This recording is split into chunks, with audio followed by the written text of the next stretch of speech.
শুধু দর্শক, আমরা আজ এসেছি ধানমন্ডি 32 নাম্বার এই বাড়িতে, এবং ধানমন্ডি 32 নাম্বার বাড়িতে আমরা দেখতে পাচ্ছি এখনো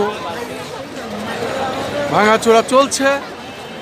আমরা ধারাবাহিকভাবে মোটামুটি এই কাজটি করে যাচ্ছি এবং সেভাবেই আমরা এটা দেখিয়ে যাচ্ছি। আমরা দেখতে পাচ্ছি এখানে হাজার হাজার উৎসুক জনতা তারা আছেন এবং প্রত্যেককেই হাস্যোজ্জ্বল। আসলে এই যে পাপের প্রায়শ্চিত্তি যেভাবে শেষ হয়, মানুষের অভিশাপ, এই অভিশাপ আসলে আল্লাহ প্রদত্ত। অভিশাপ থেকে আসলে বেরিয়ে আসা যায় না এবং এটাই একটি জ্বলন্ত প্রমাণ।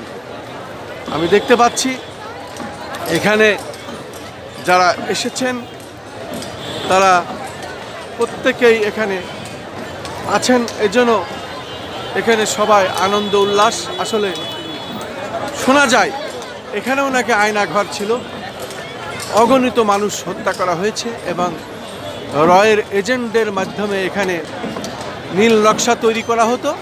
সারা দেশে কাকে হত্যা করা হবে, কাকে গুম করা হবে, কোন বাড়ি ভাঙচুর করা হবে, এখান থেকে সেই দিক নির্দেশনা আসতো।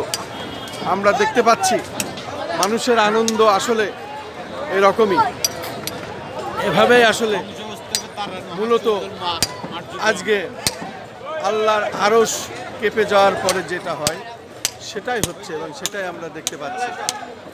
এই হলো অবস্থা 32 নম্বর ধানমন্ডি এবং কর্মফল হলে যা হয় সেটাই হচ্ছে।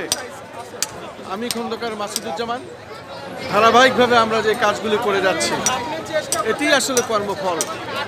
মানুষ কি চায় আর কি হয়, যা করেছিল এই স্বাধীনের পর থেকে এ পর্যন্ত তার সমস্ত পাপের প্রায়শ্চিত্তি এখানে ছিল মনে হচ্ছে। তাই প্রত্যেক জেলার মানুষ এখানে এসেছেন এবং মনে হচ্ছে যেন এই শয়তানের আঁকড়ায় একটা ঢিল না ছুঁড়লে সে আনন্দ প্রকাশ করা যাবে।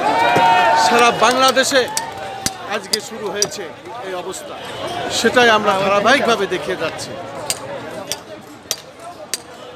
শুধু দর্শক দেখুন বাড়ির এই অবস্থা, এই চিত্র, এটা না দেখলে আপনারা বুঝতে পারবেন না।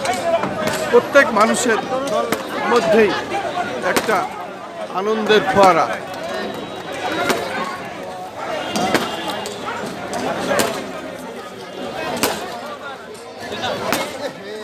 এখানে আমরা দেখতে পাচ্ছি হেক্সো ব্লেড এবং হামার দিয়ে ভাঙছে রড। এই রড নিয়ে বিক্রি করা হবে। এই রড বিক্রি করেও তারা অর্থ যারা ভাঙছে তারা নিবে আর কি। এটা আমরা দেখতে পাচ্ছি বাড়ি ভাঙা চলছে। এ বাড়ি ভাঙা একেবারে পূর্ণাঙ্গ শেষ না হওয়া পর্যন্ত এই অভিযান চলবে।